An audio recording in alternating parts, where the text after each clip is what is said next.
Hey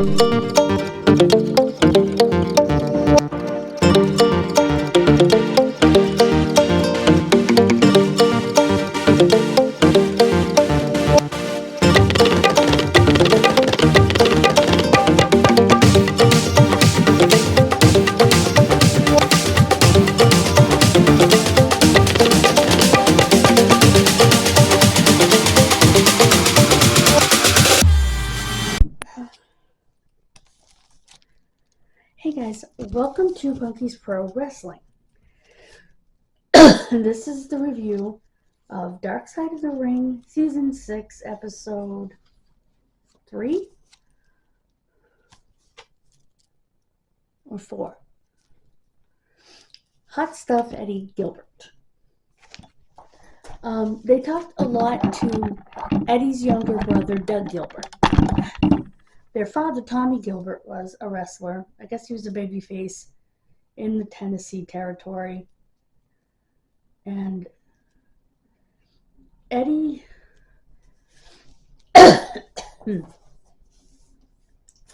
had a great mind for the business. From the time he was pretty young, Eddie always wanted to wrestle, and he got a team with his dad, become tag team champions and stuff. But he wanted to book. A booker's a matchmaker, the person who decides who wrestles who, what kind of match it's going to be. In other words, is there going to be a stipulation? Who's going to win? And basically writes out the storyline between the two wrestlers. So,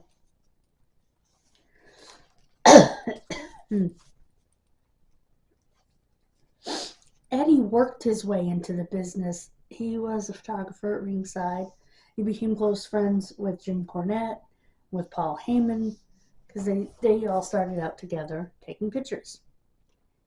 His friendship with Jim Cornette lasted the rest of his life. However, his friendship with Paul Heyman fell apart, and we'll talk about that. But he didn't use his dad to get him ahead. He worked hard. Now, Oneida is a Japanese wrestler who wrestled in the Tennessee territory, and it's where he got the idea for his hardcore wrestling promotion. FCW, something like that. And when he went back to Japan, from a match that he had, it was himself and Eddie versus, it was Ricky Morton, so it had to be Ricky and Robert. And I guess it was a bloodbath, and they ended up in the concession stands and using everything under the sun. And it gave Oneida the idea for his sort of hardcore promotion, which really took off in Japan.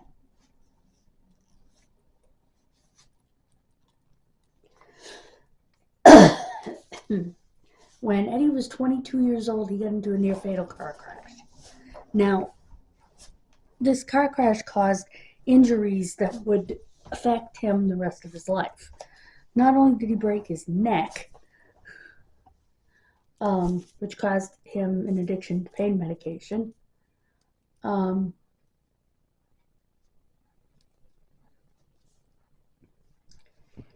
but it actually damaged half of his heart, which today he wouldn't be allowed to wrestle in that condition. But back then he was back in 3 months, even though he only had half a heart. How he lived another 10 years with half a heart, I don't know. But he basically had half a functioning heart.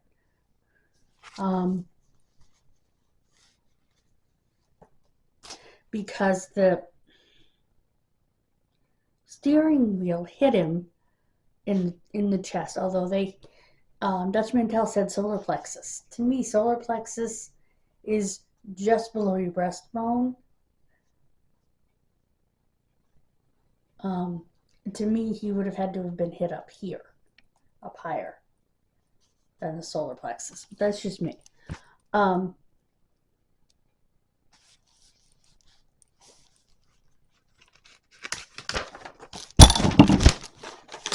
The But yeah, they told him he'd never wrestle again. He did 3 months later, like I said. Today, he wouldn't be allowed to wrestle in major promotions in that condition. Not so much the neck. That was, they put that in a storyline. But although he wouldn't come back in 3 months with a broken neck. But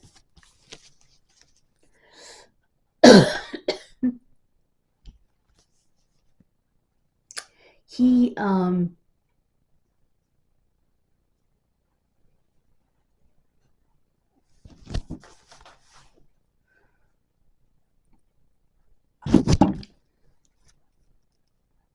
began booking, and he became the youngest booker at age 25 under Bill Watts in his UWF, Universal Wrestling Federation.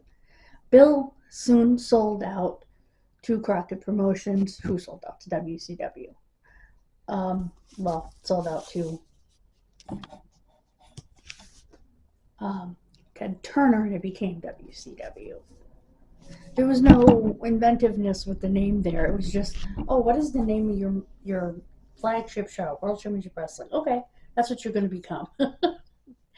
Literally how it went. They literally named it after the flagship show, which was World Championship Wrestling. So anyway. And because he had experience, he got on the booking committee at WCW. He and Ric Flair had major heat, and Ric Flair got him kicked off the booking committee because he changed a finish. Ric Flair was wrong. He wanted Ron Simmons to go over on Eddie in Tennessee, in that territory, and that couldn't happen. So Eddie changed the thing. It had nothing to do with race. It was, we're in my territory. My dad's territory, my brother's territory, my territory. I'm not losing in my territory, which was common back then.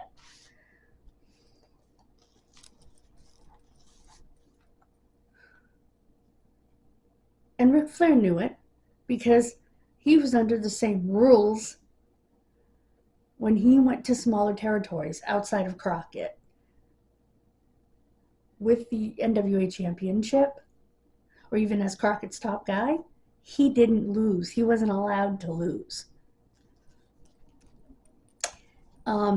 Today, they still have similar rules. What I mean by that is if a company's working with independents like AEW does, for example, this is the best example I can come up with, and allows their guys to, and TNA did the same thing, allows their guys to work independents, there are rules that go with that. You're not going to bring in the TNA X Division champion Christopher Daniels and job him out to some guy nobody's heard of. It's just, TNA's not going to allow it. And it was the same thing in the territory days. If you're the top guy in your territory, and you go into another territory, not so much the top guy in your territory because you have to start over. But if you're going from territory to territory because you're the champion, you're not losing in that territory. When you lose the title, you're going to lose it in your home territory. And like I said, it was the same thing when companies like TNA and AEW use independents and allow their guys to work for them. But if you're going in as a champion in a national promotion, they're not going to allow you to lose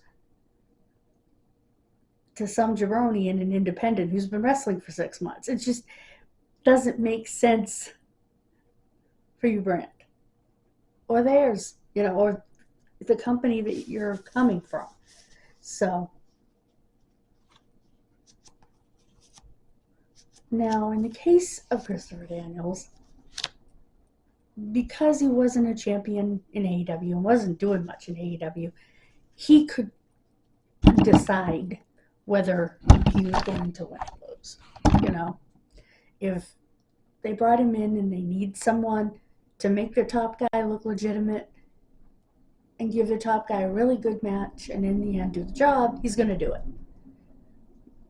I'm just saying, when you're a champion in a bigger, in today's time, in a bigger company, back then, in the territory,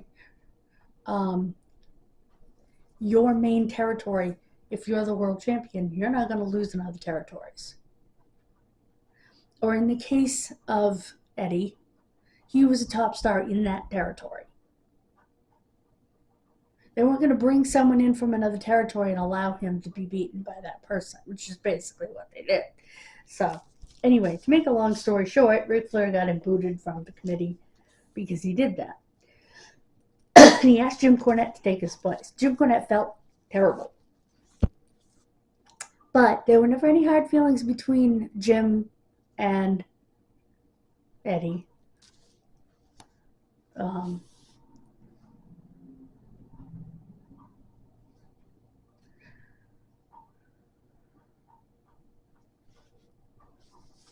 So he went on back to Memphis, worked the Memphis territory, and I remember this angle. He and Doug Gilbert were in the car, and they're supposed to run over Jerry Lawler. And Jerry Lawler is supposed to hit Jerry Lawler. Jerry Lawler was supposed to make a jump and roll. Unfortunately, they were going faster than they should have been, faster than they planned to be going. And Jerry got hurt. I guess Jerry's injury was his hip, from what I remember. And they got him back inside, and everything was cool, and the show was live. So people from home were calling the police, and the police showed up, and Jerry's like, no, I'm okay. This was planned. We just had a little foul up in how it was supposed to go off, you know.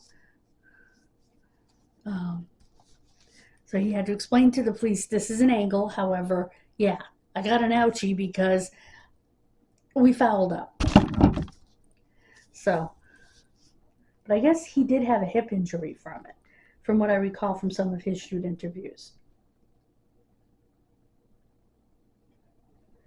In fact, right after that angle, him and his brother were leaving, I think, a show one night.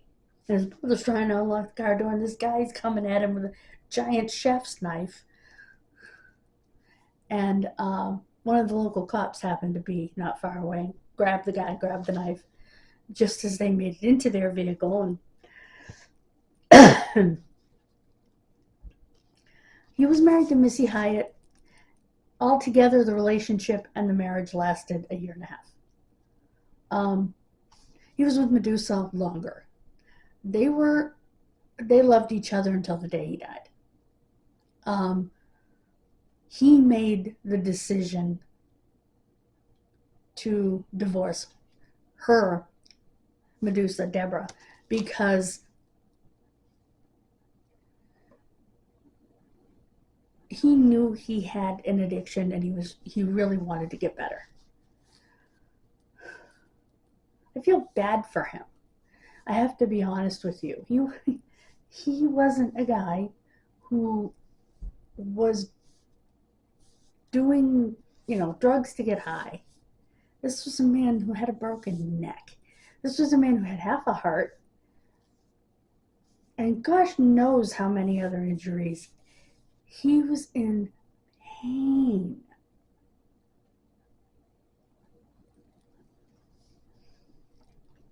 And it's very easy when you're in that kind of pain to become addicted. And so I can't hold it against him. I really can't. I have a friend whose heart actually gave out from addiction. He didn't overdose or anything. His heart just gave out. Actually, he was clean, I guess, for a short period, but his heart gave out after years of addiction. And it was a situation like Eddie's, only instead of an accident causing it, was a tumor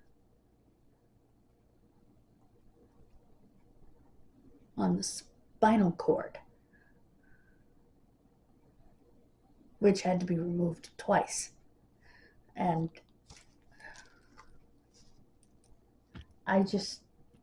when I think of that, I think of Eddie, and I think of the different time frame, They were just given everything and not told the dangers of what they were given, It wasn't as though they were told you could become addicted to this and this could damage other organs besides your already weakened heart, So,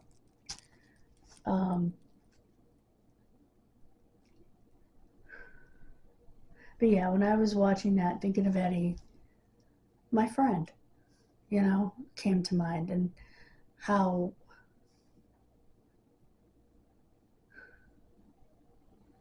it's very easy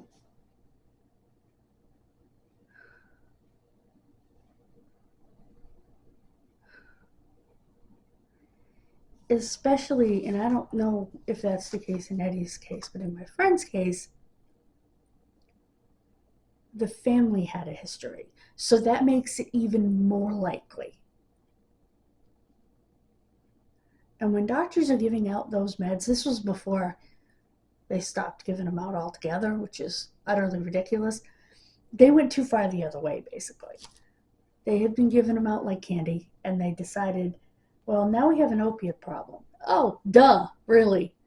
And so they were going to limit them, which is fine, but then they limited them to nothing.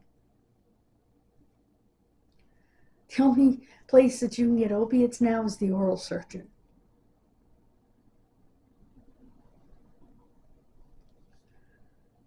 Well, I'm not one that takes them very often, but I walk around every day on a hip that doesn't fit in the socket and on a knee that's destroyed because of it. And from what I understand, my other hip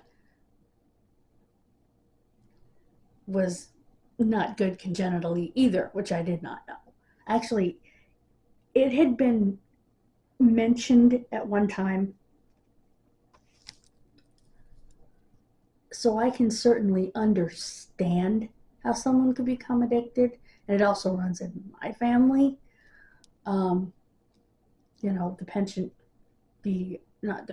The predisposition to it. But like I said, I hardly ever take it. I just think it's ridiculous when you're literally laying in bed crying and you want to go to sleep, but you're in too much pain, that they can't give you something even in the lowest dose to help you go to sleep because you're in agony. They've gone so far the other way that they're letting people suffer. I just think that there has to be a happy medium. Those drugs have a place. They just need to be monitored. I mean, if you have a patient like me who's coming back maybe once a year for a new prescription, they're not abusing it. And even my doctor said that. He said because of the rules and the licensing, that was my hip, their DEA number and stuff is constantly tracked. And if they're seen given those drugs, they can get in a lot of trouble. And it's like I said, they know their patient. They know their patient's condition and why they need the medication, how much medication or at least they should know how much they're giving their patient. he was giving me a new prescription once a year, for gosh sakes. Now you can't get it at all. So it's a whole lot of Tylenol, which I also try to avoid because of my liver. But so it's kind of like, what do you do? That's just my opinion on the situation, given the time period and given my own experience and my own seeing what it did to other people unchecked. So there needs to be happy medium. Let me know what you think. Eddie helped Todd Gordon start and build ECW, which was Eastern Championship Wrestling at the time. They were booking it together, working together. Eddie at some point brought in another childhood friend, Paul Heyman, who was working as Paul E. Dangerously in WCW at the time. He was really spiraling in his addiction at that point. A couple of years before he passed away, Eddie had another first. He did the first ever wrestling shoot interview. Held in 1994.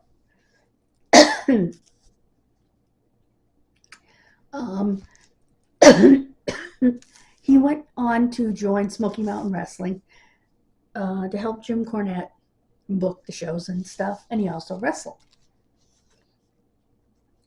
And he said, well, he had a great match with Ricky Morton on Smoky Mountain Television, and he had the opportunity to go work for Carlos Colon in Continental Wrestling out of Puerto Rico as a booker for a little bit. And I guess he had told Jim Cornette he would be back. And he never came back because, unfortunately, he died of a heart attack in Puerto Rico, in the apartment that he rented while he was there. This was February 18th, 1995. He was 32 years old. And he still used to, him and Medusa still used to write letters to each other, and they were still so much in love. He was 1 month older than Jim Cornette, which made Jim Cornette break down and cry on the show, which was awful.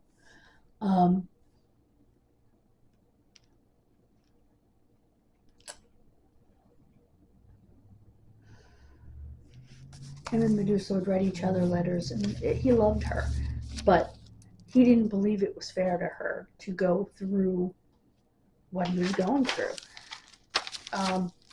Next week, I said, and you'll see this in a video on the other channel, I predicted or attempted to predict what I thought would be next week's video. Next week's Dark Side of the Ring episode. I said that the one that's going to be next week would be saved for last because it's got a lot going on. Not only that, it's still fairly new, within a year. So, some parts of it. But I was wrong. I said Daphne would be next week.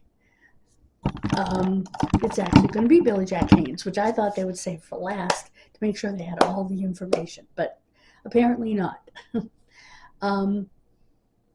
So, Billy Jack Haynes will be next week.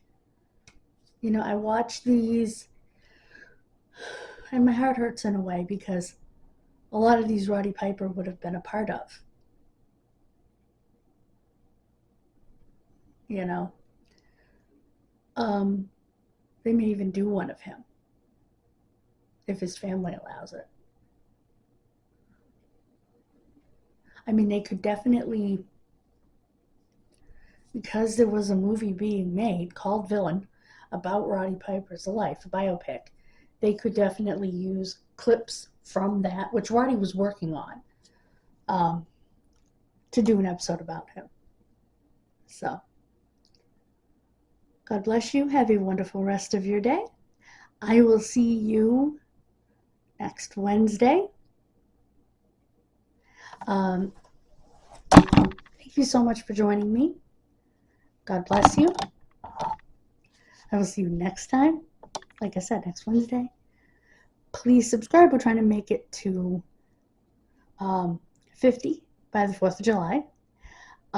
We're trying to make it to 300 on Punky's World and 500 on Kid Missing. Again, all by the 4th of July. So, please do that for me.